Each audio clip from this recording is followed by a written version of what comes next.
నిన్న ఏదైతే అసెంబ్లీలో మన సూర్యాపేట శాసనసభ్యులు జయేష్ రెడ్డిపై తీసుకున్నటువంటి నిర్ణయాన్ని నిరసిస్తూ ఈరోజు బీఆర్ఎస్ పార్టీ ఆధ్వర్యంలో సీఎం రేవంత్ రెడ్డి దిష్టిమంతకం చేయడం జరిగింది. ఈరోజు కాంగ్రెస్ పార్టీ చేస్తున్నటువంటి అభివృద్ధి పనులు చేయకుండా ఈరోజు అసెంబ్లీలో ప్రశ్నించేందుకు మన మాజీ మంత్రివర్యులు అదేవిధంగా సూర్యాపేట శాసనసభ్యులను అసెంబ్లీలో ఎడగడుతుందని చెప్పేసి ఒక నినాదంతో ఈరోజు సస్పెండ్ చేయడం జరిగింది.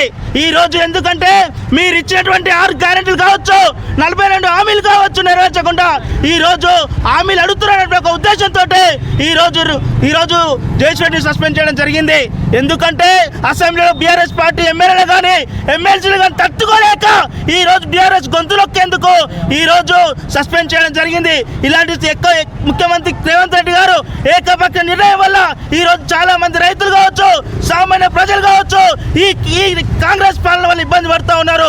దాదాపు రైతులు చనిపోతూ ఉన్నారు, ఈరోజు కార్మికులు చనిపోతూ ఉన్నారు, ఆటో కార్మికులు చనిపోతూ ఉన్నారు, దాదాపు విద్యార్థులు 55 మంది విద్యార్థులు కూడా చనిపోయినా కానీ ఈరోజు రేవంత్ రెడ్డి సర్కారు ముఖ్య నిధులతో ఉంటూ ఈరోజు అసెంబ్లీలో ఎన్నికడుతున్నటువంటి బీఆర్ఎస్ ఎమ్మెల్యేని సస్పెండ్ చేయడం దారుణం అని చెప్పేసి ఖండిస్తూ ఉన్నాను. తక్షణమే జయేష్ రెడ్డి సస్పెన్షన్ ఎత్తివేయాలి, ఈ ప్రభుత్వం ఇచ్చిన హామీలను అమలు చేయాలని చెప్పేసి డిమాండ్ చేస్తూ ఉన్నాం.